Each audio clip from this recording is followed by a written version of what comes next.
আমি ধন্যবাদ করি, তোমার প্রশংসা করি, তোমার গৌরব করি প্রভু।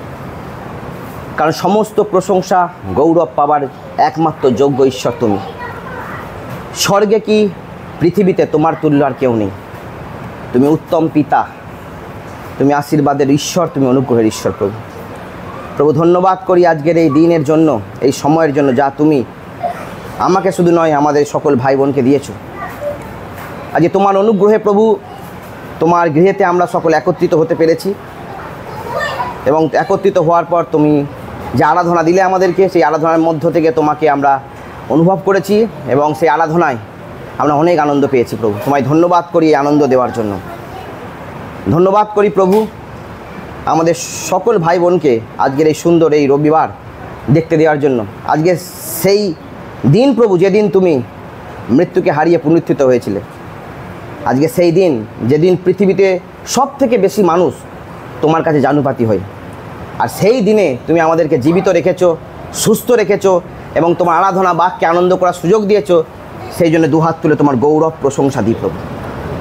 প্রভু ধন্যবাদ করি তুমি আজকে আমাকে মনোনীত করেছো বাক্য বলার জন্য। তাই যে বাক্য তুমি আমাকে দিয়েছো সেই বাক্য সুন্দরভাবে বলতে সাহায্য করো প্রভু। যেমন করে তুমি মসিকে সাহায্য করেছিলে সেই যাত্রা পুস্তকের 4-12 পদ, যে সে কী বলতে হবে তাকে তুমি শেখাবে। তো আমি মনে করি প্রভু ওই পদ শুধু মসির জন্য নয়, ওই যাত্রা পুস্তকের 4-12 আমার জন্য এবং আমাদের সকলের জন্য। তাই বাক্যের দাবিতেই বলি প্রভু তুমি আমাকে বলতে সাহায্য করো, আমার অন্তরে তুমি কথা বলো, আমার জিহ্বাকে তুমি কন্ট্রোল করো। সত্য বাক্য তার যে নিগুড় তত্ত্ব তুমি বলতে সাহায্য করো এবং সকল ভাই বোনেদেরকে বুঝতে সাহায্য করো এবং আমাকেও বোঝাও প্রভু। আর এই বাক্যে যেন আমরা বৃদ্ধি পেয়ে আরও তোমার জ্ঞানে জ্ঞানমান হয় আর তোমার সেই সংকীর্ণ পথে যেন আরও এগিয়ে যায়। সকল প্রার্থনা শুনলে বিশ্বাস করি, সকল প্রার্থনা প্রিয় যিশু তোমারই নামে চাই। Amen, amen, amen. আজকে আমরা সকলেরই জানা একটা অধ্যায়, গীত সংহিতার 91 অধ্যায় সবাই খুলি। হ্যাঁ, ও পুরো গীত 91 অধ্যায় 16টা পদ আছে। তো ঈশ্বরের বাক্যের নিগুড় তত্ত্ব আমরা দেখব।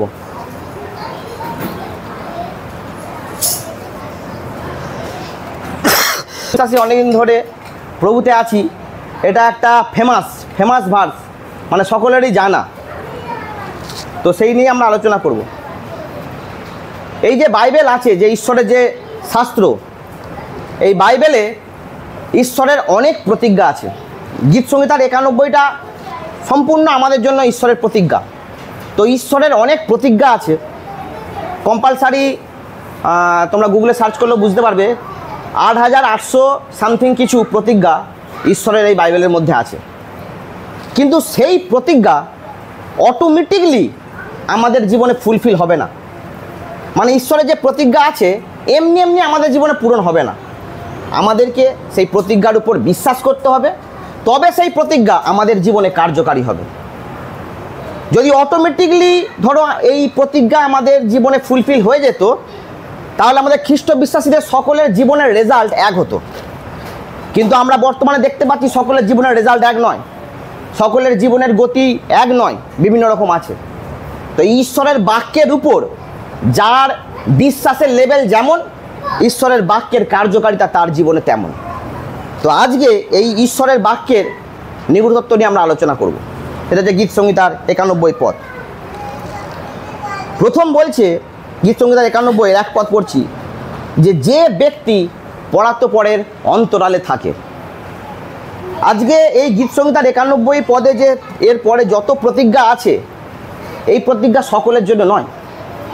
বলছে যে ব্যক্তি পরাৎপরের অন্তরালে থাকে, মানে যারা শুধুমাত্র যিশুকে ট্রাই করতে আসে, এই প্রতিজ্ঞা তাদের জন্য নয়। ট্রাই করতে আসা মানে কি? মানে যারা শুধুমাত্র যিশুর কাছে আসে এই ভেবে যে অনেক জায়গায় তো গেলাম, আমি সুস্থ হতে পারছি না, যিশুর কথা অনেক শুনেছি, চলো একবার যিশুর কাছে যাই, যদি সুস্থতা পাই। মানে তারা শুধুমাত্র যিশুর কাছে সুস্থতা পেতে আসে বা কোনো রকম সমস্যার সমাধান পেতে আসে, কিন্তু যিশুকে পেতে আসে না। এই বাক্য বলছে তাদের জন্য নয়, কারণ তারা পরাৎপরের অন্তরালে থাকে না, লাভ নেয় আবার চলে যায়। তো এই বাক্য তাদের জন্য যারা তার অন্তরালে থাকে। মানে এই বাক্য তাদের জন্য যারা যিশুকে হৃদয় দিয়ে প্রভু বলে স্বীকার করেছে, যারা বুঝে গেছে যিশুই আমার ত্রাণকর্তা, যারা বিশ্বাস করে যিশুই আমার উদ্ধারকর্তা, যারা সম্পূর্ণ মানে জীবন দিয়ে বিশ্বাস করে যে আকাশের নিচে মনুষ্যের মধ্যে দত্ত আর কোনো নাম নেই যে নাম আমাকে পরিত্রাণ দিতে পারে, আমার পরিত্রাতা শুধুমাত্র ইম্মানুয়েল যিশু খ্রিস্ট। এই প্রতিজ্ঞা তাদের জন্য। মানে এই সেই জন্যই বলেছে যে ব্যক্তি পরাত্পরের অন্তরালে থাকে। অন্তরালে থাকে মানে কি? অন্তরালে থাকা মানে কি? সমস্ত পরিস্থিতিতে যে তার অন্তরালেই থাকে, কখনো কোনো পরিস্থিতিতে তাকে সন্দেহ করে বেরিয়ে না যায়, এই বাক্য তাদের জন্য। মানে যারা একটা মেয়ে, যেটা আঙ্কেল বারবার উদাহরণ দেয়, যে একটা মেয়ে যখন একটা ছেলেকে বিয়ে করে সে বুঝে যায় জীবনের শেষ নিঃশ্বাস পর্যন্ত এই ছেলের সঙ্গেই আমাকে বিশ্বাসের সাথে থাকতে হবে। তেমনি আমরা যখন যিশুকে হৃদয় দিয়ে বিশ্বাস করে তার অন্তরালে প্রবেশ করি, এই বাক্য তাদের জন্য, এই প্রতিজ্ঞা তাদের জন্য যারা বুঝে যায় জীবনের শেষ নিঃশ্বাস পর্যন্ত আমাদেরকে স্থির থাকতে হবে যিশুতেই, কোনো পরিস্থিতিতেই আমরা যিশুকে ছেড়ে চলে যাব না। এই বাক্য তাদের জন্য। যিশুকে স্থায়ী নিবাস মানে নিজের ঘর বানিয়ে ফেলে। যারা নিজের মানে ঈশ্বরকে নিজের ঘর বানিয়ে ফেলে, কি জানো? মানে আমাদের জীবনের সকল ঈশ্বরের সকল পরিকল্পনাকে তারা হচ্ছে ঈশ্বরকে সম্মান করতে শিখে যায়। মানে আমি বোঝাতে চাইছি, ধরো আমরা কোনো জিনিস দিয়ে প্রার্থনা করছি বাট ফুলফিল হচ্ছে না, আমরা সেই প্রার্থনার উত্তর পাচ্ছি না। যারা ঈশ্বরকে নিজের নিবাস বানিয়ে ফেলেছে তারা বুঝে যাবে ওটা আমার জন্য নয়। তারা বুঝে যাবে, হতে পারে সেইটা মনে হচ্ছে আমাদের কাছে খুব দামি, মনে হচ্ছে ওই যে জিনিসটা যদি প্রার্থনা করছি সেটা আমাদের জীবনে খুব গুরুত্বপূর্ণ, মনে হচ্ছে ওটা আমাদের জীবনের আশীর্বাদ। কিন্তু মণ্ডলী, আমাদের জীবনে কোনটা আশীর্বাদ কোনটা অভিশাপ আমাদের থেকে আমার ঈশ্বর সব দিকে বেশি জানে। তাই যারা ঈশ্বরকে নিজের নিবাস বানিয়ে ফেলেছে, নিজের ঘর বানিয়ে ফেলেছে, তাদের প্রার্থনার উত্তর হোক বা নাই হোক, তাদের কাছে সর্বদাই যিশুই প্রভু। তারা কখনো ঈশ্বরকে সন্দেহ করে না। যারা ঈশ্বরকে নিজের নিবাস বানিয়ে ফেলেছে, প্রার্থনার উত্তর না হলে তারা হতাশ হয় না। তারা বুঝে যায় ওটা আমার জন্য আশীর্বাদের নয়, ওটা আমার জন্য অভিশাপ। তাই এই গীত সংহিতার 91-এর যে প্রতিজ্ঞা, এটা হচ্ছে ঠুনকো বিশ্বাসীদের জন্য নয়, যাদের বিশ্বাস সহজে ভেঙে যায়, এটা তাদের জন্য নয়। মানে যারা ঈশ্বরকে মানে যিশুকে হোটেলের মতো ব্যবহার করে, মানে যারা নিজের মানে ঈশ্বরকে স্থায়ী বা মানে নিবাস নিজের ঘর না বানিয়ে হোটেলের মতো ব্যবহার করে, এটা তাদের জন্য নয়। মানে আমরা যখন কোনো জায়গায় বেড়াতে যাই, কোনো একটা ভালো হোটেল বুকিং করলাম, হোটেলে ধরো 3 দিন থাকলাম, ওই 3 দিন ওই কামরার যত্ন নিই। আবার অনেকে আছে তাও নিই না, অপরের বলে ওই 3 দিন কামরার যত্ন নিলাম, আবার বাড়ি চলে এলাম, ওই কামরার কথা ভুলে যাই। মানে যারা এইভাবে এই হোটেলের মতো যিশুকে ব্যবহার করে, যেদিন রবিবার আসে ঈশ্বরকে মনে রাখে, আবার কেউ কেউ আসে শুধুমাত্র গুড ফ্রাইডে, তোমার ক্রিসমাস, এই সবেতে আসে, বাকি দিন যিশুকে মনে রাখে না। এগুলোকে বলা হয় হোটেলের মতো ব্যবহার করা। আর যারা ঈশ্বরকে স্থায়ী নিবাস করে ফেলেছে, এই বাক্যটা শুধুমাত্র তাদের জন্য। যারা এই হোটেলের মতো ব্যবহার করে যে আমি 10 বছর যিশুতে আছি, বাট প্রত্যেক দিন যিশুকে মনে করি না, যখন ওকেশানে তখন যিশুকে মনে করি, এই বাক্য তাদের জন্য না। স্থায়ী নিবাস করতে হবে ঈশ্বরকে নিজের গৃহ বানাতে হবে। আমরা যখন ধরো রাস্তা দিয়ে যাচ্ছি, ফটাক করে এখন বিপদ হলে কী করব? আমরা প্রথমে আমাদের গৃহেতেই ছুটে যাই। এখন আমাদের মণ্ডলীর কাছে প্রশ্ন, আমরা কোথায় ছুটে যাই? আমাদের কাছে যদি প্রশ্ন করা হয় আমরা কোথায় ছুটে যাই? কিন্তু সেটাই হচ্ছে প্রশ্ন, আমরা কোথায় ছুটে যাই? অনেকেই আছে কি, যখনই আমরা অসুস্থতায় ডাক্তারের কাছে ছুটে যাচ্ছি। যখন ধরো কোনো ভায়োলেন্স সিচুয়েশান, মানে ঝগড়াঝাটি হয়তো অশান্তি হচ্ছে, আগে আমরা পুলিশের কাছে ছুটে যাচ্ছি। যখনই কোনো ধরো আমাদের জীবনের কোনো কিছু ফুলফিল হচ্ছে না, আমরা প্রভাবশালী ব্যক্তির কাছে ছুটে যাই, যাতে সেইটা আমাদের সাকসেস হয়ে যায়। আমি বলছি না যে অসুস্থতার সময় চিকিৎসকের কাছে যাওয়াটা ভুল নয়, বা সমস্যার সময় পুলিশের কাছে যাওয়াটা এটা ভুল নয়।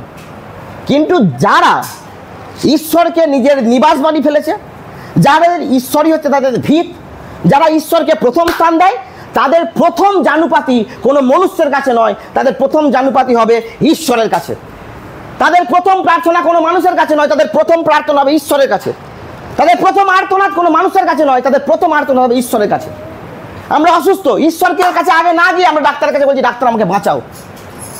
সমস্যায় আমরা ঈশ্বরকে না জানিয়ে আমরা চলছি, পুলিশের কাছে ছুটছি সমস্যা থেকে আমাকে বাঁচাও। না, যাদের ভিত ঈশ্বর, প্রথম ফার্স্ট ঈশ্বরের সাথে এন্টার কাউন্ট হবে, তারপরে হচ্ছে ঈশ্বর আমাদেরকে সাহায্য করবে। কারণ তিনি আমাদের লিভিং গড, আমাদের শহীদ ঈশ্বর, তিনি আমাদেরকে সাহায্য করেন। যদি চাইছি আমাদের সকল পরিস্থিতিতে ঈশ্বরকে সামনে রাখতে, ঈশ্বর সাহায্য করবে। কিন্তু আমরা ভুলে যাই, আমরা আগে আমাদের প্রার্থনা মানুষের কাছে করে ফেলি, চাই বা না চাই। আমাদের সমস্যা আগেই ডাক্তারের কাছে ছুটছি। আরে ডাক্তার কাছে যাওয়া তো আমাদের বাইবেল মানা নেই, কিন্তু প্রথম সমস্যা যেন আমরা ঈশ্বরের কাছে শেয়ার করি।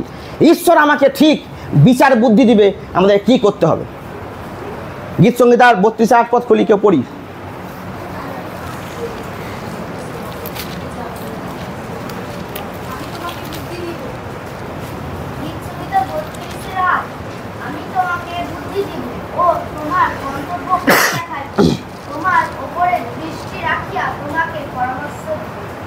যখন আমরা প্রথম আমাদের সমস্যায় যে কোনো পরিস্থিতিতে আমরা ঈশ্বরকে স্থান দিই, ঈশ্বর বলছে আমি তোমাকে বুদ্ধি দেব।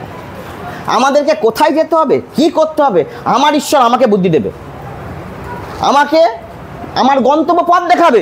সে বলে দিবে যে আমাদের অন্তরে পবিত্রতার কাজ হয়, সে বলে দিবে যে কিভাবে গেলে আমরা কিভাবে এই সিচুয়েশনের মোকাবিলা করতে পারবো। তিনি জানাবেন, আমাদেরকে গন্তব্য পথ দেখাবে। ঈশ্বরের বাক্য বলছে, আমি বলছি না। তারপরে বলছে তোমার উপর দৃষ্টি রাখিয়া তোমাকে পরামর্শ দেব। আমার ঈশ্বর এমন ঈশ্বর, মানে বুদ্ধি দিল, গন্তব্য পথ দেখালো, দেখিয়ে ছেড়ে দেয় না। যে আমি আর সন্তান আমার কাছে প্রথম জানুপাতি হয়েছে, সে আমাকে আমার সমস্যা জানিয়েছে, তাকে আমি বুদ্ধি দিলাম, তাকে আমি গন্তব্য পথ দেখালাম, এই বলে সে ছেড়ে দেয় না।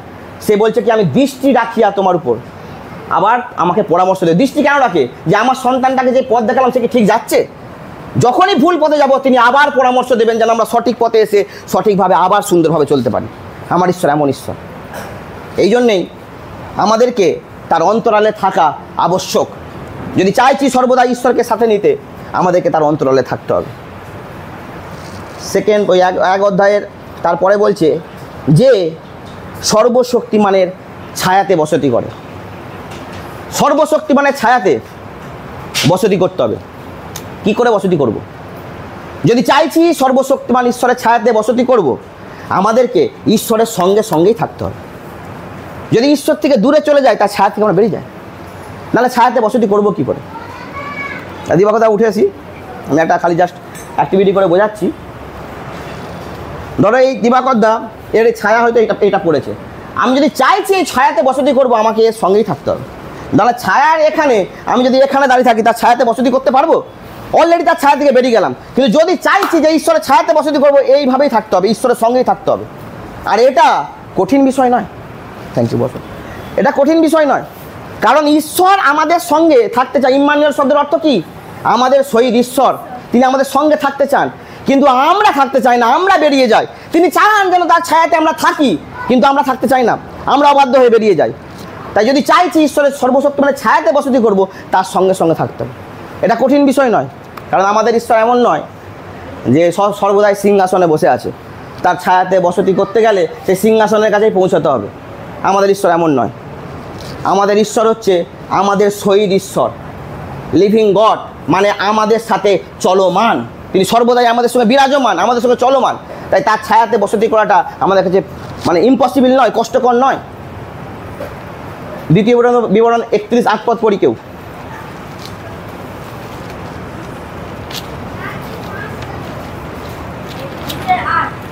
দ্বিতীয় বিবরণ।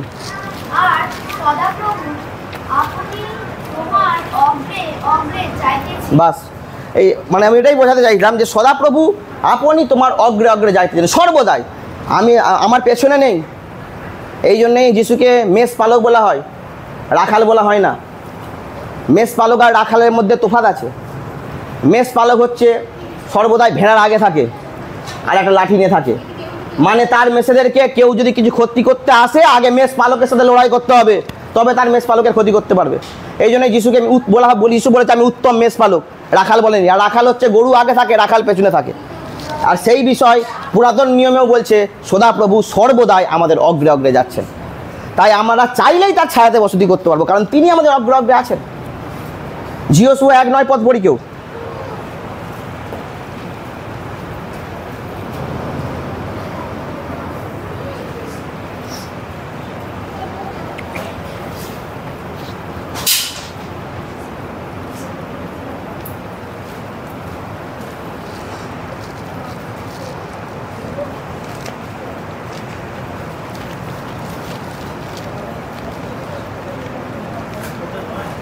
জিওসো 11:9 পা পড়ি।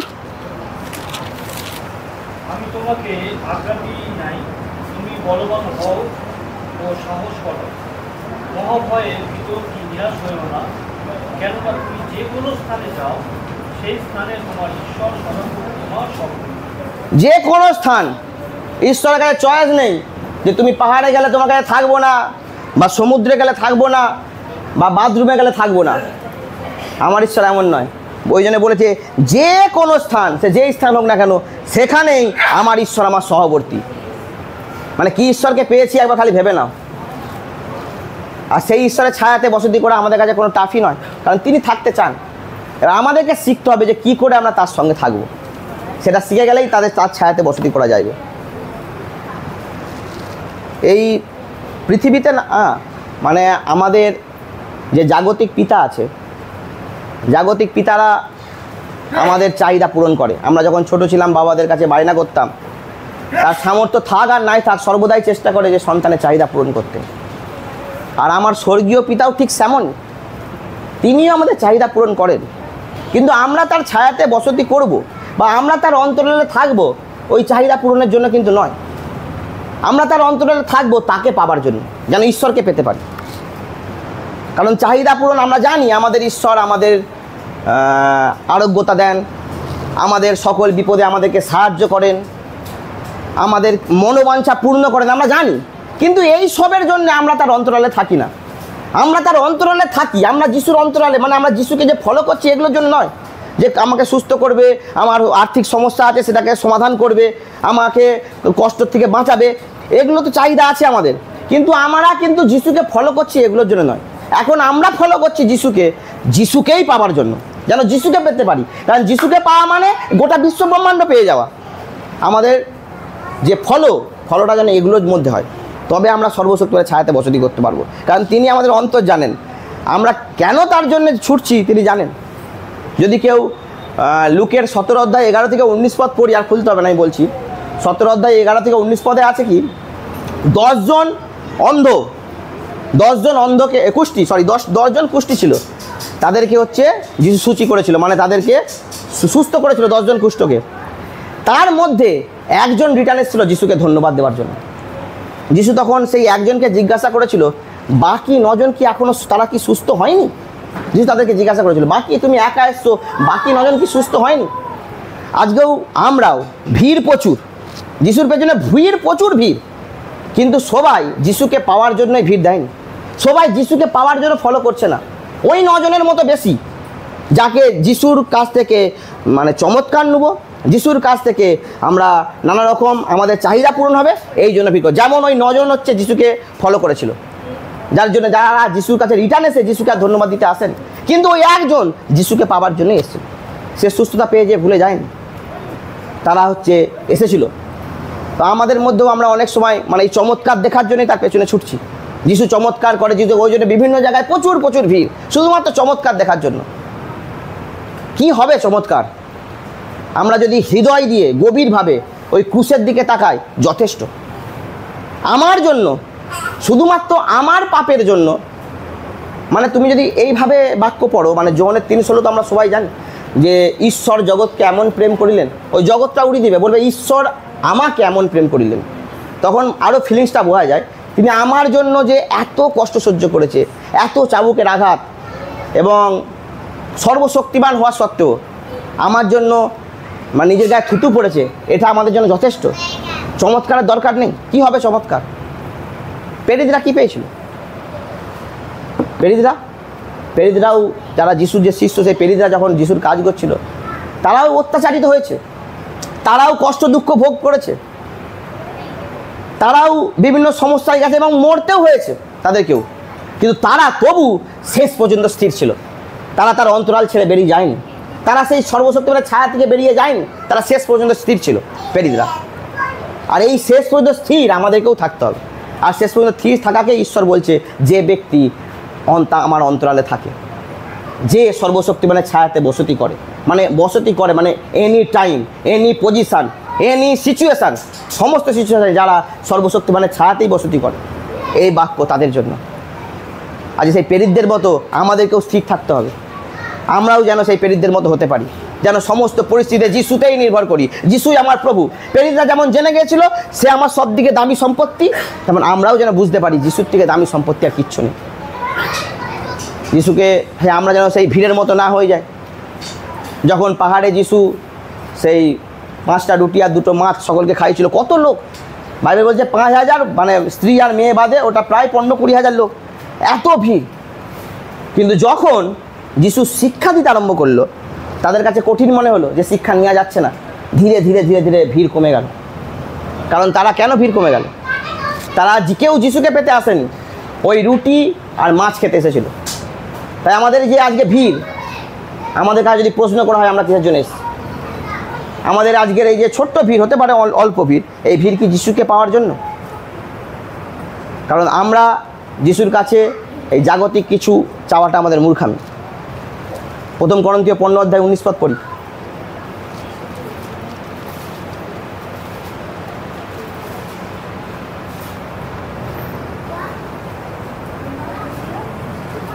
পদ।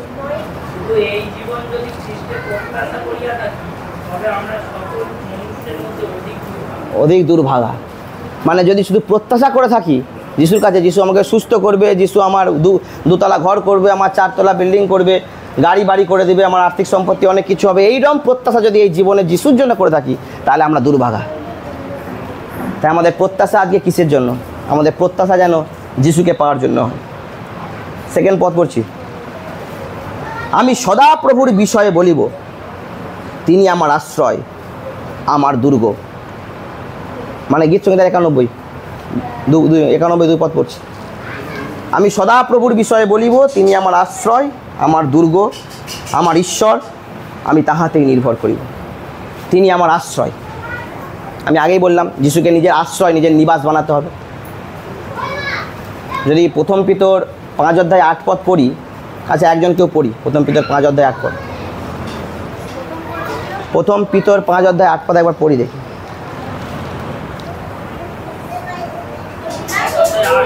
5:8, হ্যাঁ।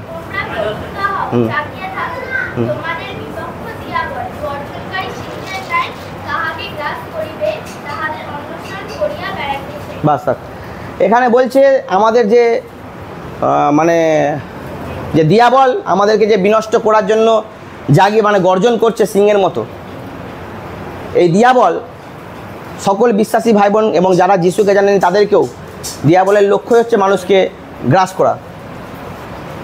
তো যারা আমরা ঈশ্বরকে নিজের আশ্রয় বানিয়ে ফেলেছি, যারা সেই আশ্রয়ের ভিতরে থাকি, ওই দিয়াবল শুধু গর্জনই করতে পারবে, আমাদেরকে গ্রাস করতে পারবে না। কারণ দিয়াবলের ক্ষমতা নেই আমরা যে তার আশ্রয়ে আছি সেই আশ্রয়ের ভিতরে ঢুকে আমাদেরকে গ্রাস করতে পারে। কারণ আমার ঈশ্বর সর্বশক্তিমান ঈশ্বর, তার আশ্রয়ে থাকা মানে সেই আশ্রয়স্থান ভেঙে দিয়াবলের ক্ষমতা নেই আমাদেরকে গ্রাস করতে পারবে। তাই আমাদেরকে তার আশ্রয়স্থান বানাতে হবে। এখানে তারপর বলেছে আমার দুর্গ। দুর্গ কথার অর্থ আমরা কেউ জানি? কেউ জানি দুর্গ কথার অর্থ? হ্যাঁ, প্রাচীর। একটা মানে কি তখনকার দুর্গ, মানে ইতিহাসে আমরা দুর্গ পড়েছি বেশি, মানে রাজাদের যখন মানে যুদ্ধ হতো। মানে দুর্গ অ্যাকচুয়ালি কি, যে বিপদের সময় একটা আশ্রয়স্থান, মানে সেখানে কেউ ঢুকতে পারবে না, সেখানে মানে সেই শিবিরটা স্থাপন করা হয়, দুর্গটা করা হয়, মানে সেখানে কেউ সহজে ঢুকতে পারবে না। তো আমরা যখন ঈশ্বরকে নিজের আশ্রয়স্থান বানিয়ে ফেলবো না, ঈশ্বর ধীরে ধীরে আমাদের বিশ্বাসের শক্তিতে দুর্গ হয়ে উঠবে আমাদের। তখন ওই দিয়াবল আমাদেরকে গ্রাস করতে পারবে না। দিয়াবল কাদেরকে গ্রাস করতে পারবে? যারা ওই দুর্গের বাইরে থাকবে। যখনই কেউ দুর্গের বাইরে থাকবে তাদেরকে দিয়াবল গ্রাস করতে পারবে, আর যারা দুর্গের ভেতরে আছে তাদের ক্ষমতা নেই, তাদেরকে দিয়াবল গ্রাস করবে। তাই যদি আমাদের মধ্যে আমরা বুঝি যে আমরা ওই দুর্গের বাইরে আছি, আর দেরি না করে যেন ওই দুর্গের মধ্যে প্রবেশ করি, যিশুকে যেন বিশ্বাস করে হৃদয় দিয়ে তাকে আশ্রয়স্থান ওই দুর্গের মধ্যে থাকি, তাহলে দিয়াবলের ক্ষমতা নেই আমাদেরকে গ্রাস করতে পারবে। কারণ দিয়াবল সর্বদাই চাই যে আমাদেরকে সে যেন গ্রাস করতে পারে। কারণ আমাদেরকে গ্রাস করা মানেই তার হচ্ছে আনন্দ। তিনি চান যে আমাদেরকে গ্রাস করে যেন শেষ করে দিতে পারেন। তাই আমাদেরকে ঈশ্বরের দুর্গ হতে হবে, ঈশ্বর যেন আমাদের দুর্গ হয়, আর সেই দুর্গের মধ্যে যেন আমরা সর্বদাই থাকি, তাহলে আমরা সর্বদাই ঠিক থাকব। আজকে আমাদের কাছে যদি প্রশ্ন করা হয় আমরা কি ঈশ্বরকে দুর্গ বানাতে পেরেছি, যদি না পারি, যেন ঈশ্বরের কাছে আমরা সেই রকম প্রার্থনা করি যে প্রভু আমি তোমাকেই দুর্গ বানাতে চাই, আমি তোমার অন্তরেই থাকতে চাই, তাহলে ঈশ্বর আমাদেরকে সাহায্য করবেন, তিনি আমাদেরকে দুর্গ বানাবেন। তারপরে বলছে আমার ঈশ্বর আমি তাহাতে নির্ভর করিব, মানে সর্ববিষয়ে নির্ভরতার কথা বলেছে, যেন আমরা ঈশ্বরে নির্ভর থাকি। আমাদের সমস্যাটা কি হয়, আমরা ঈশ্বরকে দুর্গ বানাতে পারি না, আমরা নিজেদের জ্ঞান বুদ্ধিতে চলি, নিজেদের ইচ্ছা মতো চলি, স্বেচ্ছাচারিতায় চলি, যার জন্য ঈশ্বরের আমরা দুর্গ বানাতে পারি না। দুর্গ বানালে, দুর্গ যদি বানিয়ে ফেলতে পারি কী হবে জানো, দুর্গ বানিয়ে যদি আমরা একবার লুকিয়ে পড়ি, অনেকে অনেক ক্ষতি করার চেষ্টা করবে আমাদের, কিন্তু ক্ষতি করতে পারবে না। আমাদের বিরুদ্ধে যারা চারণ করে, রাতে আমাদের জন্য অনেক কিছু প্ল্যান করবে, সকালে দেখবে অন্য কিছু ঘটে গেছে, আমাদেরকে কোনো কিছু ক্ষতি করতে পারবে না। আমাদেরকে ঈশ্বর সেই দুর্গের মধ্যে লুকিয়ে রাখবে, দুর্গের মধ্যে লুকিয়ে রাখবে ঈশ্বর। তাদের অনেক কিছু প্ল্যান আমাদের জন্য আসবে, কিন্তু আমাদেরকে খুঁজে পাবে না, ঘোরাঘুরি করে চলে যাবে। সেই দুর্গ বানাতে হবে। আমরা থাকবো, সব জায়গায় চলবো, কিন্তু ওই শয়তানের তীর বলো, ওই শয়তানের প্ল্যান বলো, আমাদেরকে খুঁজে পাবে না। সেই রকম দুর্গ বানাতে হবে। ঈশ্বর আমাদেরকে লুকিয়ে রাখে। যদি লুকোনার বিষয় ভালো করে দেখতে চাই, কলসিয় 3:3 পড়ি কেউ।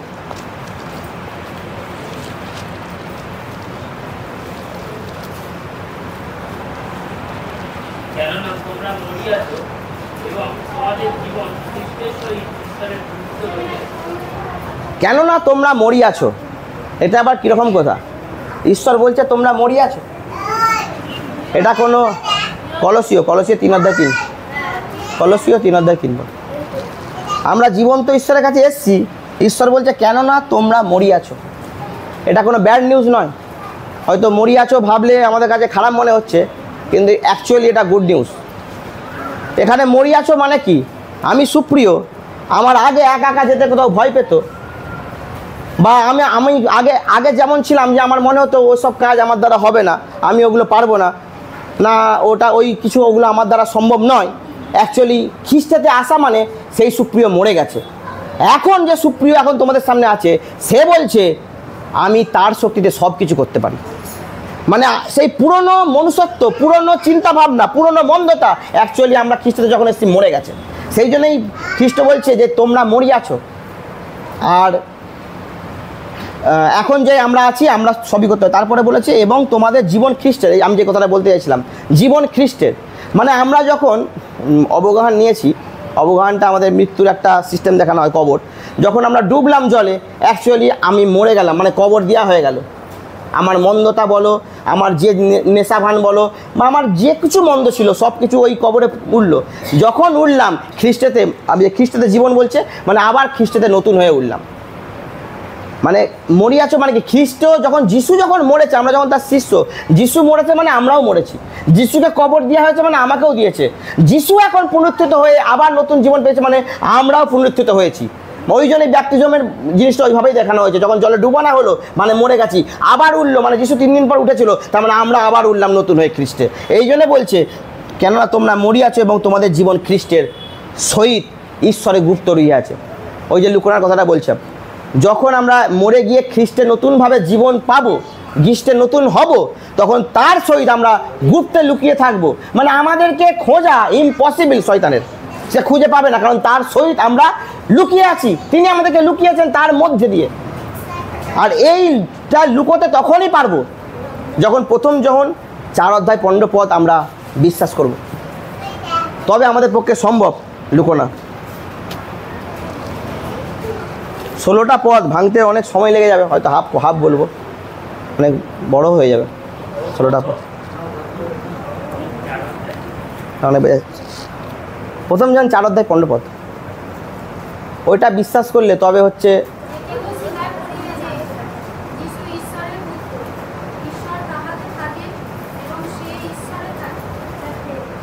মানে যখন, তারপর একটা পড়ো।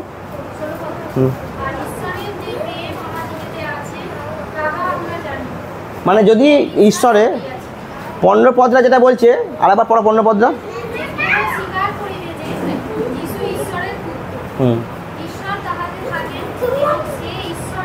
মানে এই যে এখানে বলেছে না, জীবন খ্রিস্টের সহিত ঈশ্বরে গুপ্ত রয়ে আছে, মানে ঈশ্বরের সাথে থাকতে হবে। ওই যোহনের 4:15 পদ যখন বিশ্বাস করব যে যিশু ঈশ্বরে আছে বা আমরা ঈশ্বরে থাকবো, তবেই এই 4 অধ্যায় 15 পদ বিশ্বাস করলেই তবে আমরা ঈশ্বর মানে খ্রিস্টে গুপ্ত থাকতে পারবো। আর ঈশ্বরের যে প্রেম আমাদেরকে আছে তাহা আমরা জানি। হালেলুয়া। ঈশ্বর প্রেম আর প্রেমে যে থাকে সে ঈশ্বরে থাকে। ওকে, ঠিক আছে, তাহাতে থাকে। আমেন। আমেন। তো তিনি আমার আশ্রয়, আমার দুর্গ। তারপরে বলছে আমার ঈশ্বর, আমি তাহাতেই নির্ভর করব। এখানে একটা মজার ব্যাপার, যদি দেখো দাউদ প্রথমে বলেছে আমি সদাপ্রভুর বিষয়ে বলিব, তারপরে লাস্টে বলেছে আমার ঈশ্বর, আমি তাহাতে নির্ভর করিব। আগে বলেছে আমি সদাপ্রভুর বিষয়ে বলিব, তারপরে বলেছে তাহাতে আমি নির্ভর করিব। এখন প্রশ্ন আমার, আমরা সদাপ্রভুর বিষয়ে কি বলি? আমরা তো নির্ভর করব, কি করে নির্ভর করব? আমরা সদাপ্রভুর বিষয়ে কি বলি? যখন ধরো অসুস্থতা আমাদের জীবনে চোখ রাঙাচ্ছে, তখন আমরা সদাপ্রভুর বিষয়ে কি বলি? যখন সমস্যার কালো ঘন মেঘ আমাদেরকে পুরো ঘিরে রেখেছে, তখন সদাপ্রভুর বিষয়ে কি বলি? যখন চোখের সামনে অন্ধ হয়ে যায়, আর কোনো হোপ নেই, আমাদের আশা নেই, মনে হচ্ছে আমি একা, আমার দ্বারাই সম্ভব নয়, আমি মনে হয় বাঁচবো না, সেই যে মুহূর্ত, তখন আমরা সদাপ্রভুর বিষয়ে কি বলি? তখন যেন আমরা সদাপ্রভুর বিষয়ে বলি, হ্যাঁ সদাপ্রভু, আমি তোমার বিষয়ে বলি, তোমাতেই আমি নির্ভর করবো আর তুমি আমাকে উদ্ধার করবে। মানে ফ্রি টাইমে, আনন্দের সময় তো সদাপ্রভুকে সবাই বলবে খুব ভালো, খুব ভালো, খুব ভালো। খারাপ পরিস্থিতিতে আমরা সদাপ্রভুর বিষয়ে কি বলি, এটা আমাদের বিশ্বাসের পরিচয় দেয়, আমাদের বিশ্বাসের লেভেল বোঝা যায়। ওই সব ব্যাড সিচুয়েশানে আমরা সদাপ্রভুর বিষয়ে কি বলি, তাকে কতটা নির্ভর করি। সেই জন্য দাউদ তিনি সদাপ্রভুর বিষয়ে বলতো। যদি গীত সংহিতা 46 1 পদ কেউ খুলি দেখি।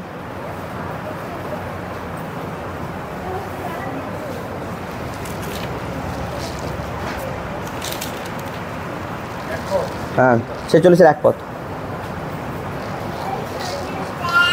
ঈশ্বর আমাদের পক্ষে আশ্রয় ও বল, তিনি সংকটকালে অতি সুপ্রাপ্য সহায়। মানে দাউদ জানতো এই সংকটকালে অতি সুপ্রাপ্য সহায় বা ঈশ্বর আমার পক্ষে আশ্রয় বল, এটা দাউদ গীত সংগীতে বহু জায়গায় বলেছে। কারণ তিনি সদাপ্রভুর বিষয়ে এগুলোই বলে। আমরা সদাপ্রভুর বিষয়ে কি বলি?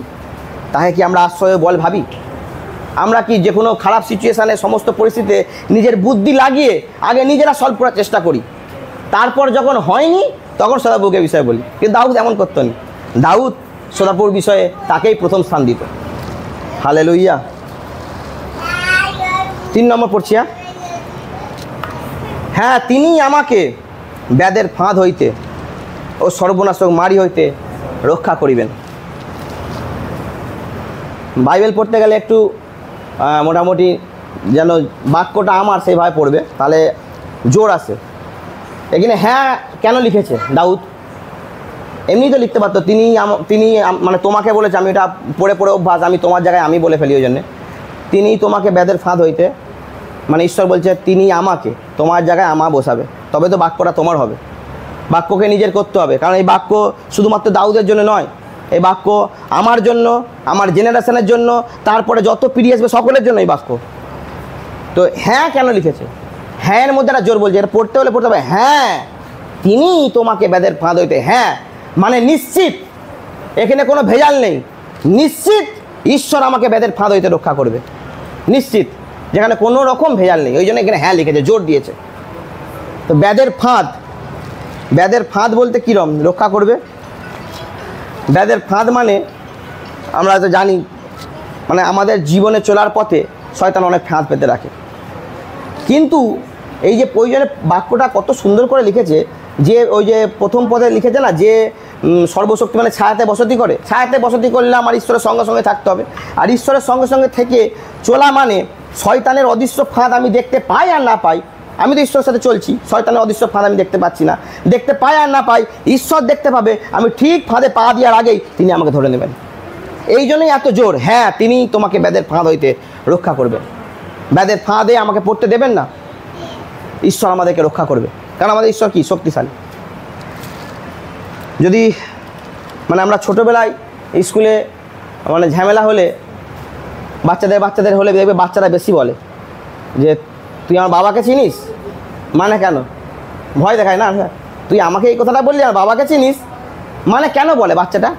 সে জানে তার বাবা শক্তিশালী, তার বাবা আসা মানে এসব ঝামেলা সেটেল হয়ে যাবে, ঠিক আছে। তার বাবা মোটামুটি সমস্ত কিছু সিচুয়েশানে তাকে জিতে দিবে, সে এই ভরসাতেই বলে আমাকে বাবাকে চিনি। এখন আমরাও তো আমার বাবাকে চিনি, তিনি সর্বশক্তিমান। আমরাও যেন শয়তানকে বলতে পারি, শয়তান যতই ফাঁদ পাতিস আমাকে ফেলতে পারবি না, কারণ আমি আমার বাবাকে চিনি, তুই চিনিস, ফেলতে পারবে না।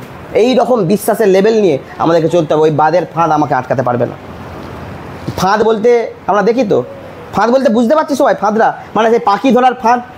পাখিকে যেমন একবার ফাঁদে পড়ে গেলে কি আর উঠতে পারে না, শয়তানও চায় ওই রকম ফাঁদ বাঁধতে, যেন ওই ফাঁদে পড়ে গেলে আমাদের যে আত্মিক একটা যাত্রা আছে, আমাদের যে একটা দৌড় আছে, সেই দৌড়টা যাতে কমপ্লিট না করতে পারি। আর কমপ্লিট না করতে পারা মানেই তার জিদ হয়ে গেল আর আমরা হেরে গেলাম। তো এই ব্যাধের ফাঁদের কথা ঈশ্বর বলছে যে এই ব্যাধের ফাঁদ থেকে তোমাকে আমি সর্বদাই রক্ষা করব, এবং সর্বনাশক মারি থেকে তিনি আমাদেরকে রক্ষা করবেন। আরও কি এর গভীর করে ভাঙলে দেরি হয়ে যাবে, তাহলে হাফ বলবো। ব্যাধের ফাঁদটা তাহলে দেখো 140-এর কীভাবে প্রার্থনা করবো। 140-এর 1 থেকে 5 পদ পড়ি গীত সংহিতার। একটা আমাকে উদ্ধার করো, দুর্জন হইতে আমাকে রক্ষা করো। তাহারা মনে মনে দুষ্ট কল্পনা করে, প্রতিদিন যুদ্ধ উত্তেজিত করে। হে সদাপ্রভু, দুর্বৃত্ত মনুষ্য হইতে আমাকে উদ্ধার করো। কোন মনুষ্য? দুর্বৃত্ত, দুর্জন হইতে আমাকে রক্ষা করো। তাহারা মনে মনে দুষ্ট কল্পনা করে, মানে ওই ফাঁদ, মানে মনে মনে আমাদের জন্য বিভিন্ন রকম খারাপ কল্পনা করছে, প্রতিদিন যুদ্ধ উত্তেজিত করে। আজকে আমাদের লড়াই এই দৈহিক লড়াই নয়। মানুষ আমাদের পাড়া প্রতিবেশীতে বা জ্ঞাতি বিভিন্ন গ্রামে এখন অনেকেই নানা রকমভাবে ফাঁদ বাঁধে আমাদের খ্রিস্ট বিশ্বাসীকে ডাউন করার জন্য, নানা রকমভাবে, যাতে আমরা যিশুর থেকে অবিশ্বাস হয়ে যাই বা যিশু করতেও যায় না, এমন এমন ফাঁদ, বিভিন্ন রকম ব্যাড সিচুয়েশানে তোমার উপর অত্যাচার, এত কিছু করে। তো আমরা তো লড়াই করতে পারবো না, আমার ঈশ্বর তো লড়াই করেনি কোনোদিন, আমাদের সে শিক্ষা নেই। তো এই জন্য দাউদ যেভাবে প্রার্থনা করতো, আমরা যেন এইভাবে প্রার্থনা করি। আমাদের প্রতিদিনকার প্রার্থনা যেন এমন হয় যে সদাপ্রভু তুমি ওই দুষ্ট কল্পনাকারীদের থেকে আমাদেরকে রক্ষা করো, কারণ প্রার্থনায় আমাদের শক্তি, এই প্রার্থনাতেই আমরা জিতবো। আমাদেরকে এই হাতে লড়াই করতে হবে না, আমাদেরকে মুখেও লড়াই করতে হবে না। 4 পদে বলছে, হ্যাঁ 3 পদে বলছে, তাহারা সর্পের ন্যায় স্ব জিহ্বা তীক্ষ্ণ করিয়াছে, তাহাদের ওষ্ঠাধারে নিম্নভাগে কাল সর্পের বিষ থাকে।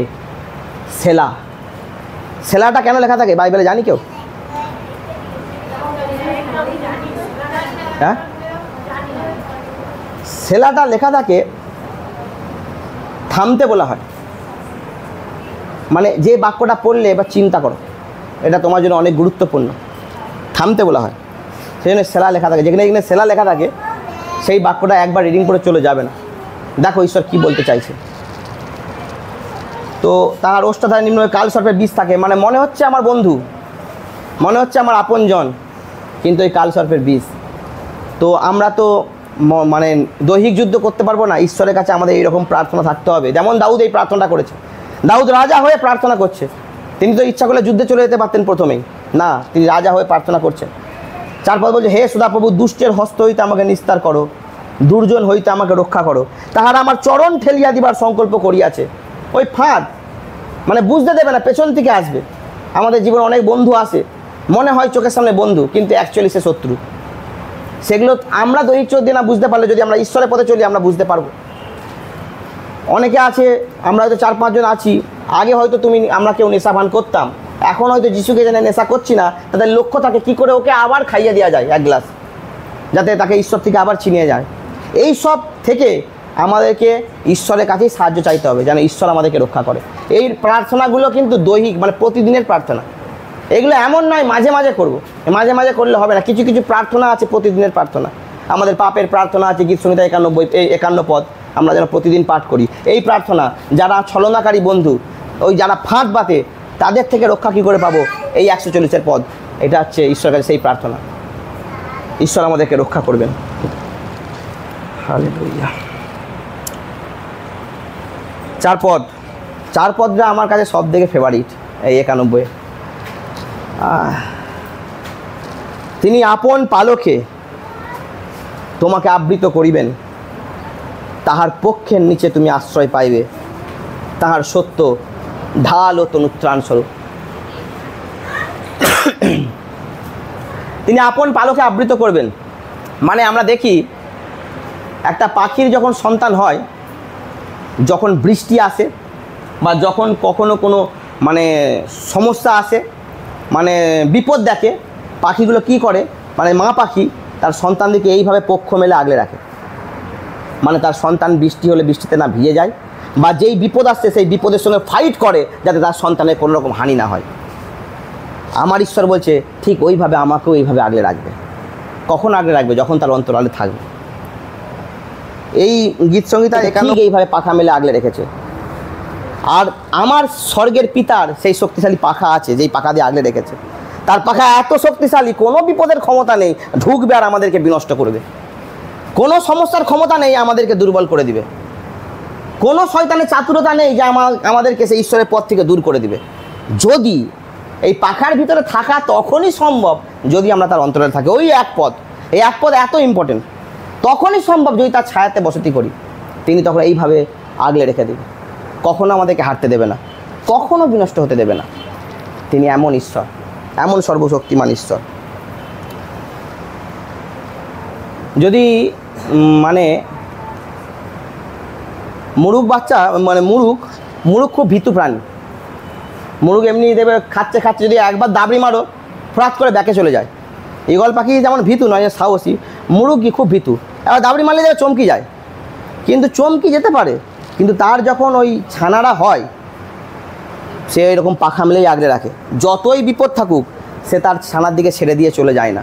সে সমানে প্রাণ থাকতে সেই বিপদের সঙ্গে ফাইট করে যাতে তার ছানাদের কোনো ক্ষতি না হয়।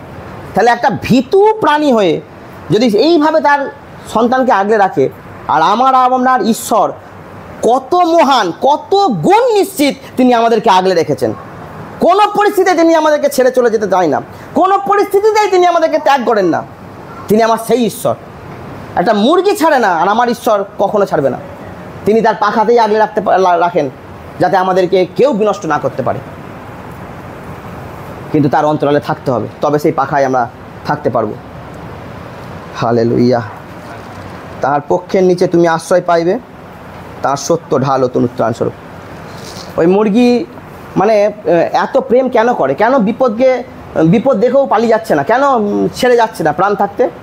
কারণ এই পৃথিবীতে সবদিকে বেশি প্রেম মায়ের মধ্যে আছে। একটা মা সমস্ত প্রাণীর, সে মানুষ থেকে আরম্ভ করে সমস্ত প্রাণী, মায়েরা শেষ নিঃশ্বাস অবধি যুদ্ধ করতে রাজি আছে তার সন্তানের জন্য। মায়েদের থেকে বড় যোদ্ধা কেউ নেই, তার এমন প্রেম। কিন্তু এখন বর্তমানে এত খারাপ যুগ এসছে, মায়েরাও সন্তানদিকে ত্যাগ করে দিচ্ছে, সন্তানকে রেখে দিয়ে চলে যাচ্ছে অন্য সঙ্গে। ঠিক আছে, এখন বর্তমান যুগে এত খারাপ, কিন্তু সেই প্রেমেরও এখন আর মহত্ব নেই। মায়ের যে প্রেম একটা সময় ছিল, এখন তো অনেক জায়গায় খারাপ কিছু আমরা দেখছি, সবাই দেখছি। কিন্তু ঈশ্বর বলছে ইব্রিয় 13 অধ্যায় 5 পদ,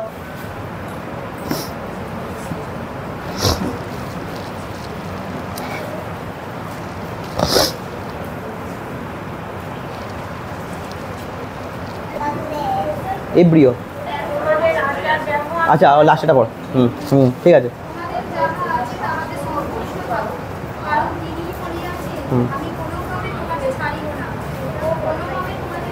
বাস, ঈশ্বর আমাদের কাছে প্রতিশ্রুতি দিয়েছে যে আমি কোনো ক্রমে তোমাকে ছাড়বো না, কোনো ক্রমে তোমাকে ত্যাগ করবো না। বর্তমান যুগে তোমাকে অনেকে ছেড়ে দিতে পারে, কিন্তু তিনি কখনো যদি তার অন্তরালে থাকে সেই পাখা সরিয়ে নেবে না, সর্বদাই আমাকে আগলে রাখবে। 4 পদের সেকেন্ড হাফটা পড়ছি, তাহার সত্য ঢাল ও তনুত্রাণ স্বরূপ। এখানেও একটা বাক্যকে আমরা গভীরভাবে পড়ি, বাইবেল গভীরভাবে একটু পড়তে হবে। যে তাহার সত্য মানে কার সত্য? সবাই মুখ খুলে বলি, কার সত্য?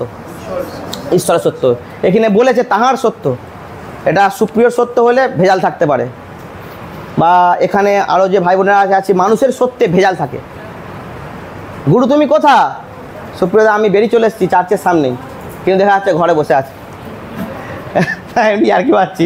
তো যাই হোক, আমাদের মানুষের সত্যে ভেজাল থাকে, কিন্তু ঈশ্বর বলছে এখানে, ওই জন্যই বলেছে তাহার সত্য ঢাল ও তনুত্রাণ স্বরূপ। ঈশ্বরের সত্যে কোনো দিন ভেজাল নেই। এবার দেখতে হবে ঈশ্বরের সত্যটা কি। এটা তো আঙ্কেল অনেকবার শিখিয়েছে। সত্য কি আমরা জানি? গুরু সত্য কি?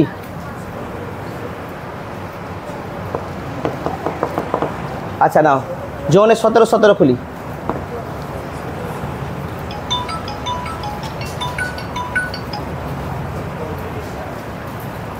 এটা আমাদের মনে রাখতে হবে। এটা আমরা তো অনেক সময় বলি যে আমরা সত্যকে পেয়ে গেছি, হঠাৎ করে কেউ যদি বলে সত্য কী দেখিয়ে দিতে পারবো, দেখো সত্য কী।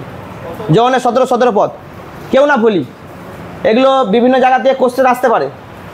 আমরা তো বলি না অনেক সময় যে আমরা মিথ্যেই ছিলাম, এখন সত্যে চলে এসেছি। হঠাৎ করে যদি কেউ বলে ভাই সত্যটা কি, তখনই খুলে দেখিয়ে দেবো, দেখো ভাই সত্য ঈশ্বরের বাক্য। তো এখানে বলছে তাহার সত্য ঢাল ও তরুত্তারণ স্বরূপ। আর তাহলে সত্য কি দেখলাম? ঈশ্বরের বাক্য, মানে এই বাক্যই আমাদের ঢাল। এখানে পরিষ্কার বলেছে তাহার সত্য ঢাল ও তরুত্তারণ স্বরূপ। তার মানে সত্য যখন দেখে গেছি ঈশ্বরের বাক্য, আর এই বাক্যই হচ্ছে আমাদের ঢাল, এই বাক্যই আমাদের তরুত্তারণ স্বরূপ।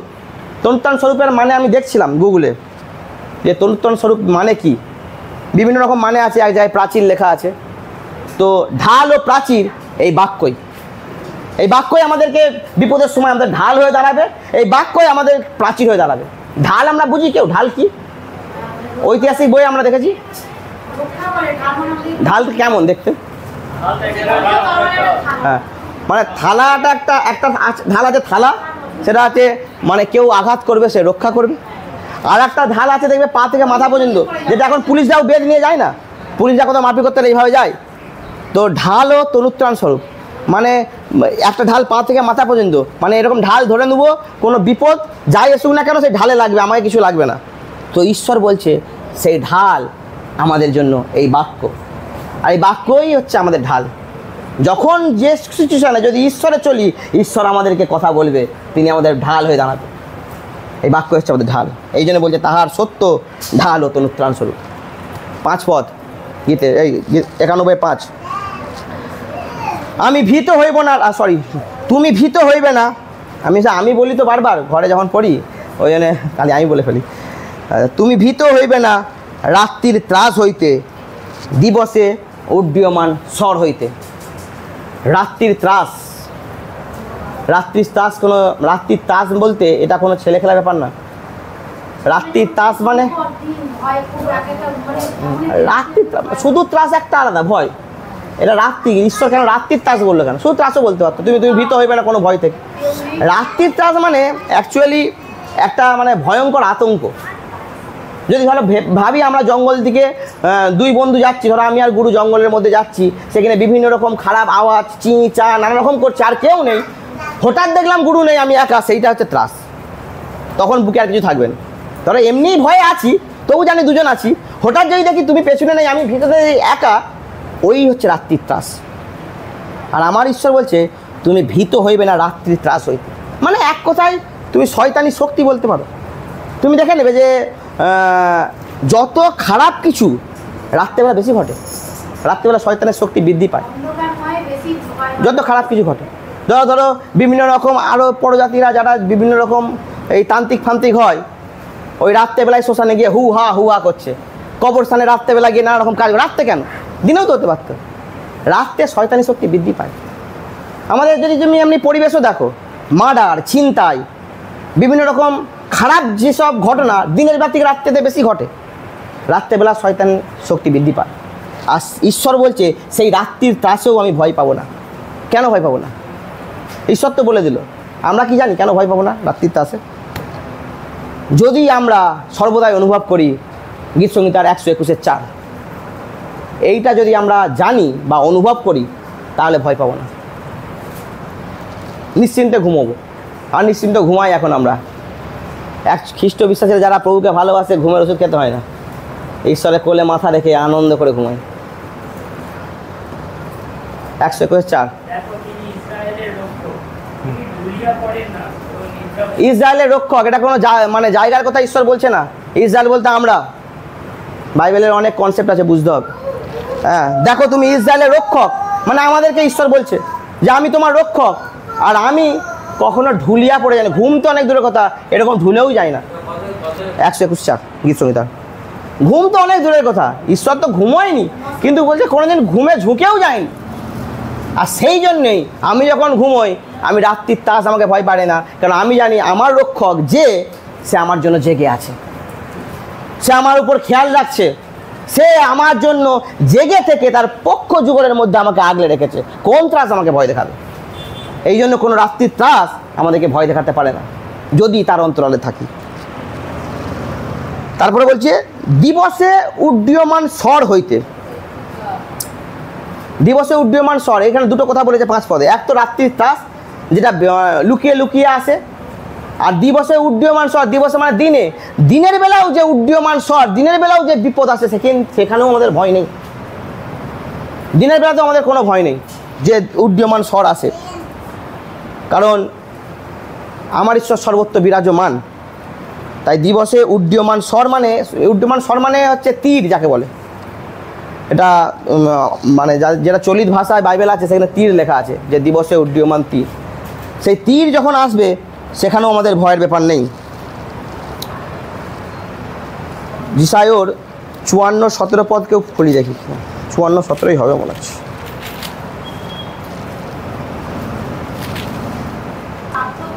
বাস 1 মিনিট। যে কোনো অস্ত্র, ওখানে তো খালি বলেছে দিবসে উড্ডীয়মান স্বর মানে তীর, আর এখানে ঈশ্বর বলছে যে কোনো অস্ত্র, সে তীর হোক, বন্দুক হোক, বোম হোক, যাই হোক না কেন, যে কোনো অস্ত্র তোমার বিপরীতে গঠিত হয়, মানে আমাদের বিপরীতে হচ্ছে, তা সার্থক হইবে না। ওই আমরা ঈশ্বরে থাকা মানে শয়তানের তীর তো আসবেই, কিন্তু আমাদের কোনো ক্ষতি করতে পারবে না, কারণ সেই অস্ত্র আমাদের জীবনে কার্যকারী করতে পারবে না। যে কোনো জিহ্বা বিচারে তোমার প্রতিবাদিনী হয়, তাকে তুমি দোষী করবে। আমরা হচ্ছে আমাদের বিপক্ষকারী যারা আছে তাদেরকে দোষী করতে পারবো, সেই অধিকার ঈশ্বর আমাদেরকে দিয়েছে। সদাপ্রভুর দাসদের এই অধিকার এখানে পরিষ্কার বলছে, আমরা যে ঈশ্বর দাস, আমাদের অধিকার আছে। যারা আমাদের বিরুদ্ধে বিভিন্ন প্ল্যান করে, একটা সময় সকলের সামনে তাদেরকে দোষী করতে পারবো, বুঝিয়ে দিতে পারবো সেই দোষী, আমি দোষী নয়। সেই অধিকার ঈশ্বর আমাকে দিয়েছে। এবং আমার হইতে তাহাদের এই ধার্মিকতা লাভ হয়, ইহা সদাপ্রভু কহেন। আমরা যখন ঈশ্বরে থাকবো না, যখন ঈশ্বরের সব আজ্ঞা মেনে চলবো, ধার্মিকতা লাভ হয়। মানে কি, ইফিসীয় 6 অধ্যায় পড়লে বুঝতে পারবো, আমি আর খুলতে হবে না, অনেক বাক্য হয়ে যাচ্ছে। ইফিসীয় 6 অধ্যায়ে মানে একটা ধার্মিকতার বুক পাটা আছে। যখন আমরা ঈশ্বরে থাকবো, সেই ধার্মিকতার বুক পাটা পড়ে থাকবো, আর যখন ধার্মিকতার বুক পাটা পড়ে থাকবো, কোনো তীর সেই বুক পাটাকে ভেদ করে আমাদেরকে আঘাত করতে পারবে না। কারণ কোনো তীরের সেই ধারালো এমন কোনো তীর হয়নি যে ঈশ্বরের ধার্মিকতাকে ভেদ করে আমাদের ক্ষতি করবে। এই জন্যই বলেছে যে কোনো অস্ত্র তোমাদের কোনো ক্ষতি করতে পারবে না। তো দিবসে উড্ডীয়মান স্বর হইতে আমরা ভয় পাবো না। তিমির বিহারী মারি হইতে, মধ্যাহ্নের সাংঘাতিক ব্যাধি হইতে। তিমির বিহারী মারি মানে ছোটোখাটো রোগ ব্যাধি নয়, যেগুলো খুব বড় রোগ ব্যাধি। যেটা ধরো আমাদের সামনে একটা মহামারী চলে গেল করোনাতে অনেকেই ভয় পেয়েছে, আবার যারা ঈশ্বরে নির্ভরশীল তারা ভয় না পেয়ে প্রার্থনা করেছে। তো সেই রকম আমাদেরকেও, মানে এখনও আমরা নিউজে মাঝে মাঝে ফেক নিউজ শুনি, আবার করোনা আসছে, বা এমন নিউজ শুনছি। কিছুদিন আগে একটা মানে নার্ভের একটা সমস্যা হচ্ছিল মানুষের, মানে হঠাৎ পা পেশি খেতে গিয়ে মারা যাচ্ছিল, একটা স্নায়ুর একটা দুর্বল রোগ বেরিয়েছিল। তো এই রকম আমরা অনেক সময় নিউজে শুনি, কিন্তু নিউজের থেকে আমাদেরকে এই বাক্যের সাউন্ড আমাদের জীবনে বাড়াতে হবে। তাহলে আমরা সেই তিমির বিহারী যে মারি বা মধ্যাহ্নের সাংঘাতিক ব্যাধি আমাদের কোনো ক্ষতি করতে পারবে না। আচ্ছা, এইটা আরেকবার দেখিয়ে দিই, আমার ইয়োবের 5 অধ্যায় খুলি। আমাদেরকে স্পর্শ করতে পারবে না। ওই তিমির যে বিহারী ব্যাধি আছে, ওই যে মধ্যাহ্নের সাংঘাতিক যেসব ব্যাধি আছে, ওই সব অমঙ্গল যিনি আমাদেরকে স্পর্শ করতে পারবে না। 20 পদে বলছে, তিনি তোমাকে দুর্ভিক্ষর সময়ে মৃত্যু হইতে, যুদ্ধের সময়ে খড়গদ্বার হইতে মুক্ত করিবেন। 21 পদে বলছে, জিহ্বার কষাঘাত হইতে তুমি গুপ্ত থাকিবে, বিনাশ আসিলে তোমার শঙ্কা হইবে না। জিহ্বার কষাঘাত মানে আমাদের বিরুদ্ধাচরণ যারা অভিশাপ দেয়, জিহ্বার কষাঘাত মানে যারা আমাদেরকে অভিশাপ দেয়, সেই অভিশাপ থেকেও ঈশ্বর আমাদেরকে লুকিয়ে রাখবে। ওই জন্য বলছে, জিহ্বার কষাঘাত হইতে তুমি গুপ্ত থাকবে, বিনাশ আসিলে তোমার শঙ্কা হইবে। আর 22 পদে খুব সুন্দর কথা ঈশ্বর বলছে, বিনাশ ও দুর্ভিক্ষে তুমি হাসিবে। মানে আমাদের ঈশ্বরের সন্তানরা যারা ঈশ্বরকে নিজের আশ্রয়স্থল বানিয়েছি, তারা এই বিনাশ, এই বিভিন্ন সময়ে তারা কখনো ভয় পাবে না। বলছে হাসিবে। কেন হাসবে? কারণ সে জানে আমি পরাত্পরের অন্তরালে আছি, বাইরে এত কিছু ঘটছে, বাইরে করোনা চলছে, বাইরে এই সমস্যা চলছে, বাইরে এই সমস্যা চলছে, আমার কি আছে? কারণ আমি তো ঈশ্বরের অন্তরালে আছি, আমি তো তার সর্বশক্তি মানে ছায়াতে আছি। তাই বাইরে হতে পারে, কিন্তু সেটা আমার জীবনে কোনো মতেই এন্ট্রি করতে পারবে না, কারণ ঈশ্বর তার পক্ষ যুগল দিয়ে আমাকে ঘিরে রেখেছে। সেই জন্যই বলছে যে তিমির বিহারি মারি মধ্যাহ্নের সাংঘাতিক ব্যাধিও আমাদের কিছু করতে পারবে না। তাই ভয় পাওয়ার কিছু নেই। 7 পদ বলছে, ছোটো ছোটো করে বলে দিচ্ছি, আর একটা পণ্য হয়ে গেছে। 7 পদ বলছে, পড়িবে আমার পার্শ্বে সহস্রজন, তোমার দক্ষিণে 10 সহস্রজন, কিন্তু উহা তোমার নিকটে আসিবে না। আজকে আমাদের জীবনে চলার পথে সহস্রজন আমাদের পাশে আসবে, 10 সহস্রজন আমাদের জীবনে খুঁটিনাটি করতে আসবে, আমাদের সঙ্গে ঝগড়া করতে আসবে, কিন্তু বলছে উহা তোমার নিকটে এসে তোমার ক্ষতি করতে পারবে না। তো আমাদের সহস্রজনকে দেখে আমাদের ভয় পাওয়ার ব্যাপার নেই। 10 সহস্রজন আমাদের বিরুদ্ধে চলে আসছে, আমরা খ্রিস্ট বিশ্বাসী, আমরা যিশুকে গ্রহণ করেছি, যিশুকে ভালোবাসি বলে 10 সহস্রজনের ফোর্স আমাদের দিকে আসছে, আমাদের ভয় পাওয়ার দরকার নেই, আমাদের ঘাবড়ে যাওয়ার দরকার নেই। কেন কেন আমরা ঘাবড়াবো না? কেন ভয় পাবো না? ঈশ্বর কি বলছে আমাদের কথা, আমাদের জীবনে? ভয় করিও না। অনেক ভার্স আছে সব দিকে। এই ভিতর সময়ে শক্তিশালী ভার্স দেখো, যিশু বলছে, ওটা আছে রোমিওর 8 অধ্যায় 31 পদ, যদি খুলবে না হলে বলে দিচ্ছি, সকলেরই জানা। রোমিওর 8 অধ্যায় 31 পদে ঈশ্বর বলছে, যখন আমি তোমার পক্ষে, তোমার বিপক্ষে কে দাঁড়াবে? তুমি চোখে দেখছো 10 সহস্রজন, 10,000, 10 সহস্র মানে 10,000, তুমি ভয় পাও না, কারণ আমি তোমার পক্ষে আছি। আমার ঈশ্বর কাফি, 10 সহস্র কেন, 10 কোটি বা যা নাম্বার আছে, কোনো কিছুই আমার ঈশ্বরের কাছে কোনো কিছুই ব্যাপার নেই। সেই জন্য আমরা আমার পাশে 10 সহস্রজন, ডান দিকে 10 সহস্রজন দেখেও ভয় পাই না, কারণ ঈশ্বর বলছে আমি যখন তোমার পক্ষে, কে তোমার বিপক্ষে? খালি সমস্যার সময় আমরা পরিস্থিতির দিকে না তাকিয়ে জানুপাতি হয়ে আমাদের লক্ষ্য থাকবে যিশুর দিকে তাকানা, কারণ আমরা জানি কোথা হইতে আমাদের সাহায্য আসে, ওই পর্বত, ওখান থেকে আমাদের সাহায্য আসে। তাই যেখান দিয়ে সাহায্য আসে আমাদের দৃষ্টি সেখানে রাখো, কোনো রকম খারাপ পরিস্থিতিতে দৃষ্টি রাখার দরকার নেই। আর সেখানে যদি দৃষ্টি রেখে নির্ভরতার সাথে ঈশ্বরের সঙ্গে প্রার্থনা করে যেতে পারি, তখন ওই যাত্রা পুস্তকে 14:14 আমাদের জীবনে অঙ্কুরিত হয়ে যাবে। যাত্রা পুস্তক 14:14 বলছে, এ যুদ্ধ তোমার নয়, এ যুদ্ধ আমার। যাত্রা পুস্তক 14 যদি আবার পড়ি, যাত্রা পুস্তক সামনে, যাত্রা পুস্তক 14:14 বলছে, সদাপ্রভু তোমাদের পক্ষ হইয়া যুদ্ধ করিবেন, তোমরা নীরব থাকিবে। মানে আমাদের কাজ শুধু নীরব থাকা আর প্রভুর সাথে কথা বলা, আর আদার্স কোনো কাজ দেয়নি ঈশ্বর আমাদেরকে, দরকার নেই আর কোথাও ছোটাছুটি করা, শুধু নীরব থাকবো।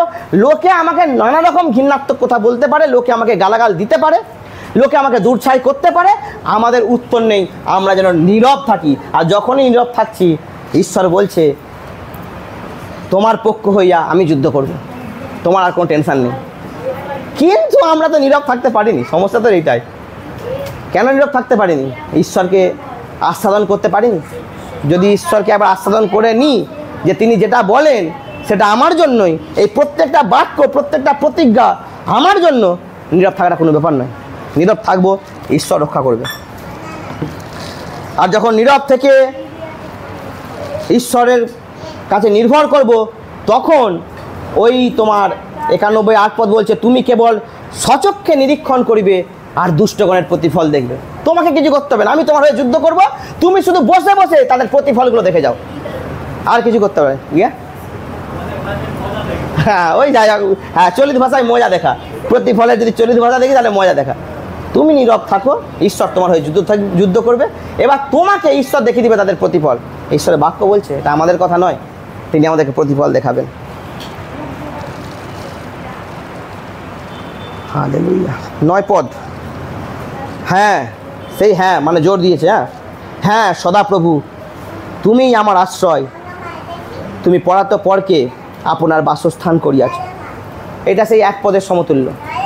মানে আমি আগেও বলেছিলাম যে এই বাক্যটা শুধুমাত্র তাদের জন্য যারা ঈশ্বরকে তার আশ্রয়স্থল বানিয়ে ফেলেছে।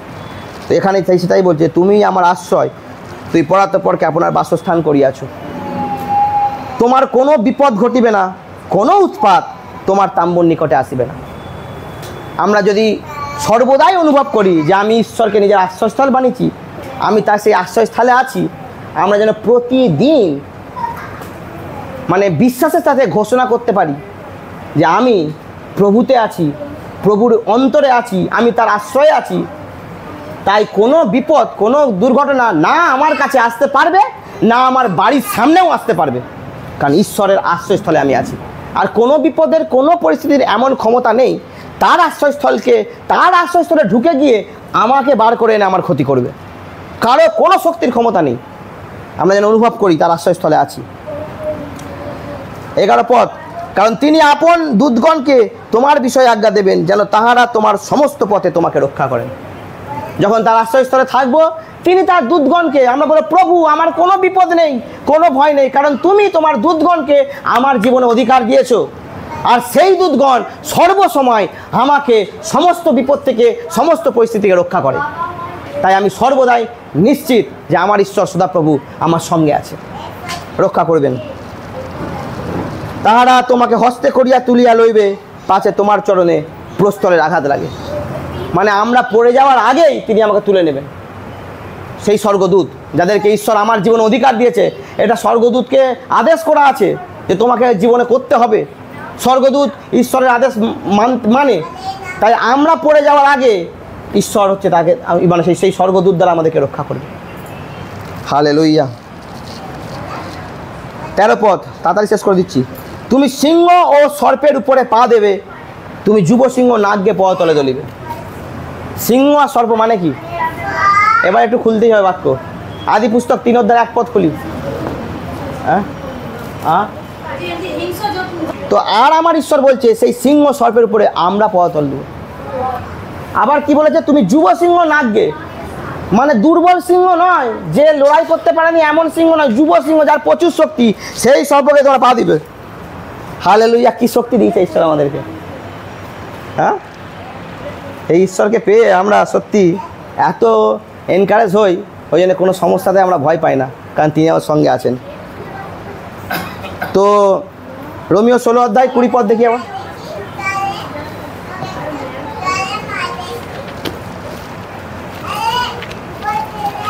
তাই হবে না নাকি?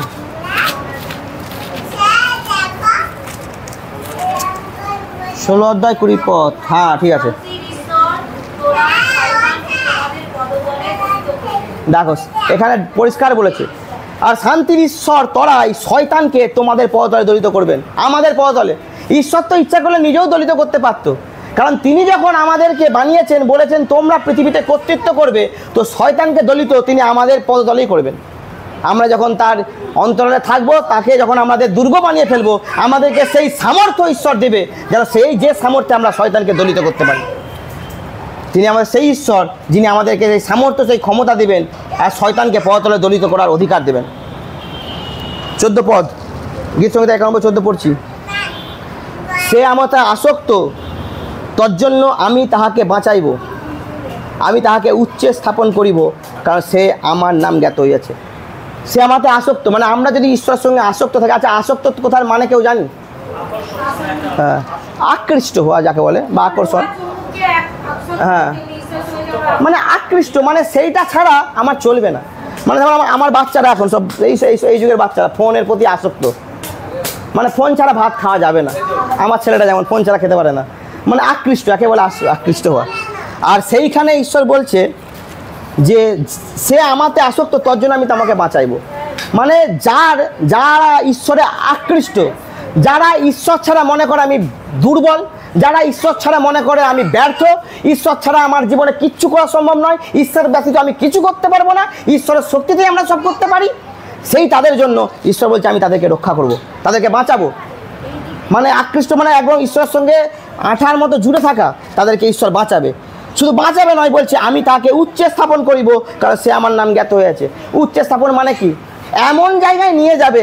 আজকে যারা আমাদেরকে দুচ্ছাই করছে, আজকে যারা আমাদেরকে নানা রকম আমাদের পেছনে কথা বলছে, একদিন তারাই বন্ধুত্ব করার চেষ্টা করবে, তারা বাধ্য। ঈশ্বর বলছে তারা আমাকে উচ্চে স্থাপন করবে, এটা ঈশ্বরের মানে প্রতিজ্ঞা। তারা একদিন আমাদের সঙ্গে বন্ধু করার জন্য ঘুষুস করবে, তারা বন্ধুত্ব করবে। কেন? আমরা যদি 1 জন 1:5 পথরি খুলতে হবে না, 1 জন 1:5 যিশু বলছে কি আমি জ্যোতি, মানে ঈশ্বর জ্যোতি, তার মধ্যে অন্ধকারের লেশ মাত্র নেই, ঈশ্বর জ্যোতি। তো আমি যখন জ্যোতির সঙ্গে আসক্ত থাকবো, তার জ্যোতিতে আমি জ্যোতির্ময় হয়ে থাকবো।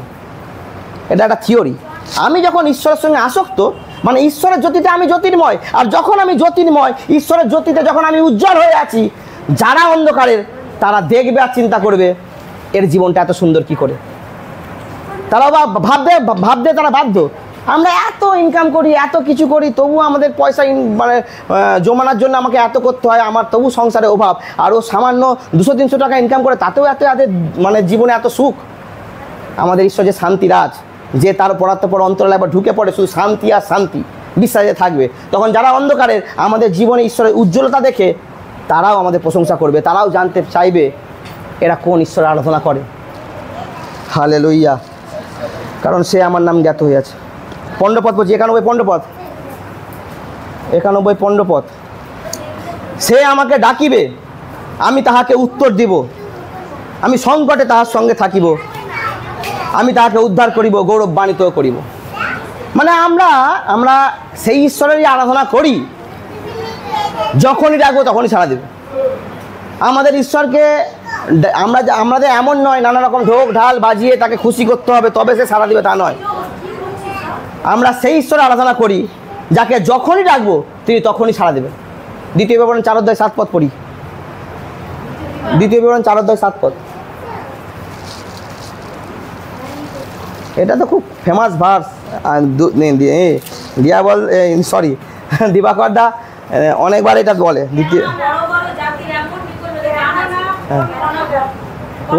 কোন বড় জাতি? বড়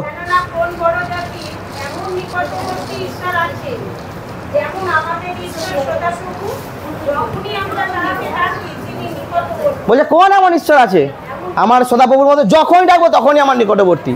আর সেই জন্য ঈশ্বর এই পণ্ডপথে প্রতিজ্ঞা করেছে, সে আমাকে ডাকিবে আমি তাকে উত্তর দেবো। তাই যখনই ডাকবো তখনই ঈশ্বর সাড়া দেবে। যিশায়া 65:24, পূর্বে আমি তাকে উত্তর দিব, তাহারা কথা বলিতে না বলিতে আমি শুনিব। মানে ঈশ্বরের একটা গুণ দেখলাম, যখনই ডাকবো তখনই তিনি সাড়া দেবেন। আর একটা গুণ বলছে, আর তাহাদের ডাকিবার পূর্বে, মানে আমরা ডাকার আগেই তিনি আমাদেরকে সাড়া দেবেন, কারণ তিনি আমাদের অন্তঃকরণ জানেন। যোহানের 2:25 পদ বলছে, তোমার অন্তঃকরণ কি, তোমার অন্তরে কি আছে আমি জানি।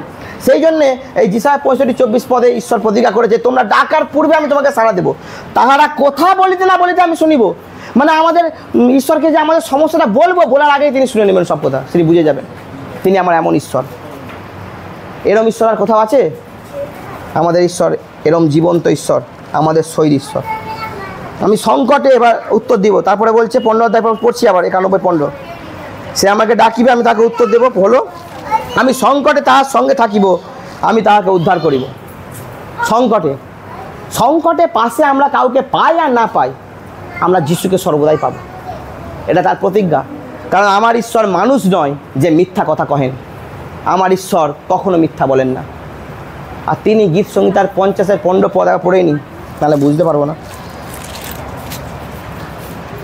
গীত সংহিতার 50 পদে ঈশ্বর বলছে, আর সংকটের দিনে আমাকে ডাকিও, আমি তোমাকে উদ্ধার করিব ও তুমি আমার গৌরব করিবে। যখন আমি সংকটে, আমরা যেন অবশ্যই ঈশ্বরকে ডাকি, কারণ ঈশ্বর প্রমিস করেছে যে সে আমাকে উদ্ধার করবে। আমরা যেন বাক্য নিয়ে প্রার্থনা করি, প্রভু তুমি নিজে বলেছো যে তুমি মানুষ নয়, তুমি ঈশ্বর, যে তুমি মিথ্যে কথা বলো, তাহলে তুমি মিথ্যে বলো না আমি বিশ্বাস করি। আর তুমি 50-15 বলেছো যে সংকটে তুমি আমাকে উদ্ধার করবে, তাহলে এই সংকট আমার নয়, এটা তোমাকেই আমাকে উদ্ধার করতে হবে, আর আমি তোমার গৌরব করব। তিনি প্রতিজ্ঞা করেছেন যে আমি সংকটে তার সঙ্গে থাকিব, তাকে উদ্ধার করব, গৌরবান্বিত করিব। শুধু উদ্ধার নয়, আমরা তখন উদ্ধার পর তার গৌরবও করব। তিনি সেই ঈশ্বর, আমাদের সংকটকালে তিনি সর্বদাই সাড়া দেন, তিনি আমাদেরকে উদ্ধার করেন। লাস্ট পদ পড়ে দিচ্ছি,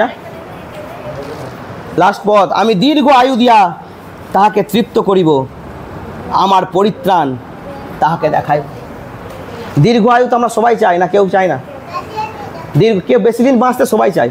যারা বলে চায় না, মিথ্যে বলে অ্যাকচুয়ালি, বেশি দিন বাঁচতে তো হ্যাঁ চায় না, এটা সবাই চায় না, সবাই দীর্ঘ আয়ু চায়। আর আমারও ঈশ্বর চায় যেন আমি অকালে না নষ্ট হয়ে যাই। আমারও ঈশ্বর চায়, যে ওই জন্যই সে বলেছে যে আমি দীর্ঘ আয়ু দিয়া তাহাকে তৃপ্ত করিব আর তার পরিত্রাণ দেখাবো। আমারও ঈশ্বর চায়। যদি চাইছি দীর্ঘ আয়ু পেতে, তাহলে ঈশ্বরের আজ্ঞা পালন করতে হবে, কারণ ঈশ্বরের আজ্ঞা না পালন করলে আমরা দীর্ঘায়ু পাবো না। হিতোপদেশ 3:1-2 পদ দেখি। হিতোপদেশ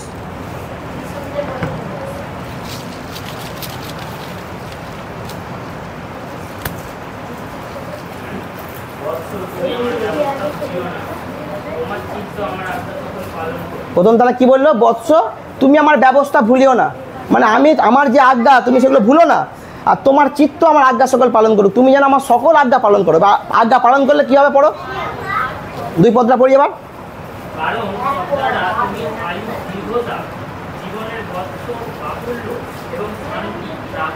হ্যাঁ, ওই ঈশ্বরের আজ্ঞা পালন করলেই আমাদের আয়ুর দীর্ঘতা হবে এবং জীবনের বৎসর বাহুল্য এবং শান্তি প্রাপ্ত হইব। শুধু আয়ু তো দীর্ঘতা হবে, দীর্ঘ আয়ু হবে শুধু নয়, ওই দীর্ঘ আয়ু যতদিন জীবনযাপন করবো আমার শান্তিও থাকবে।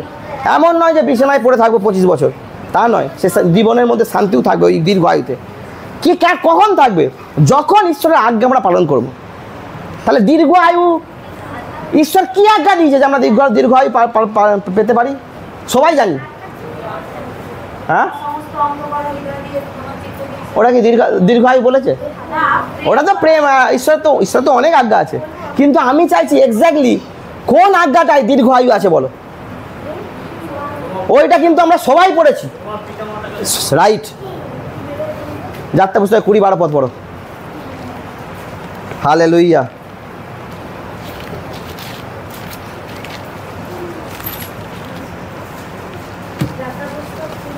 বারো।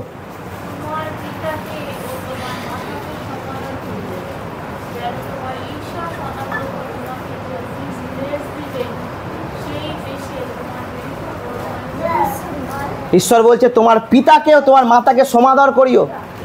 সমাদর কথার অর্থ কি? সমাদর কথার অর্থ সম্মান করা, তাকে যত্ন করা, তার খুশি করা, তাকে সম্মান করা, মানে তাকে সম্পূর্ণ রীতিতে ভালোবাসা, আদর করা।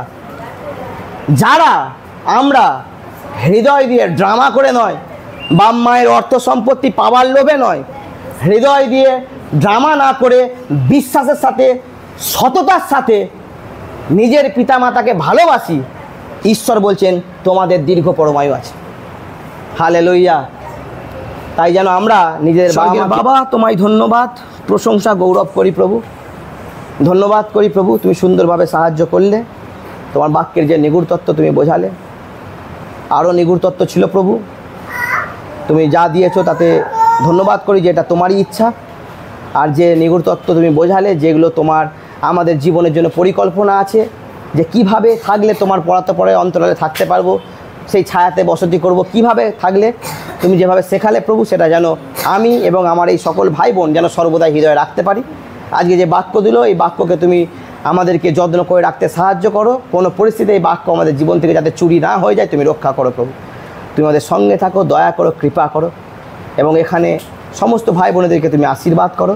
তুমি যে সেই সত্য ঈশ্বর, তুমি ছাড়া যার কোনো ঈশ্বর নেই, তারা যেন বা আমরা যেন আরও সুন্দরভাবে আরও বুঝে তোমাতে আরও বৃদ্ধি পেতে পারি। তুমি আশীর্বাদ করো, তোমার অনুগ্রহ দাও প্রভু। যে অনুগ্রহ তুমি সাধু পৌলকে দিয়েছিলে, সে তার জীবনে দৌড় কমপ্লিট করতে পেরেছিল, সেই অনুগ্রহ আমাদেরকেও দাও। আমরাও যেন প্রভু আমাদের আত্মিক জীবনের দৌড় কমপ্লিট করতে পারি। হ্যাঁ প্রভু, কারণ তোমার অনুগ্রহ ছাড়া আমরা কিছুই করতে পারি না। তাই তো 2 করন্থীয় 12:9 পদ বলছে, আমার অনুগ্রহ তোমাদের জন্য যথেষ্ট। হ্যাঁ প্রভু, তোমার অনুগ্রহই যথেষ্ট আমাদের জীবনযাপন সুন্দরভাবে করার। তাই ওই অনুগ্রহ দাও প্রভু, যেন আমরা সারাটা জীবন মন্দতাকে দূর করে যেন তোমার পবিত্র মন্দির হয়ে থাকতে পারি। আর তুমি আমাদের মধ্যে বাস করো প্রভু, এবং তোমার সত্যে চালাও। তোমার দেখানো সেই সংকীর্ণ পথে আমাদেরকে এগিয়ে নিয়ে চলো, আমাদের হাত ধরে রাখো। তোমার দয়া করুণা দাও প্রভু, আমাদের সকল পাপ অপরাধ ক্ষমা করো প্রভু। এই সকল প্রার্থনা শুনলে বিশ্বাস করি, সকল প্রার্থনা প্রিয় যিশু তোমারই নামে চাই। Amen, amen, amen. সবাইকে জয় যিশু। আচ্ছা, এখানে একটা কথা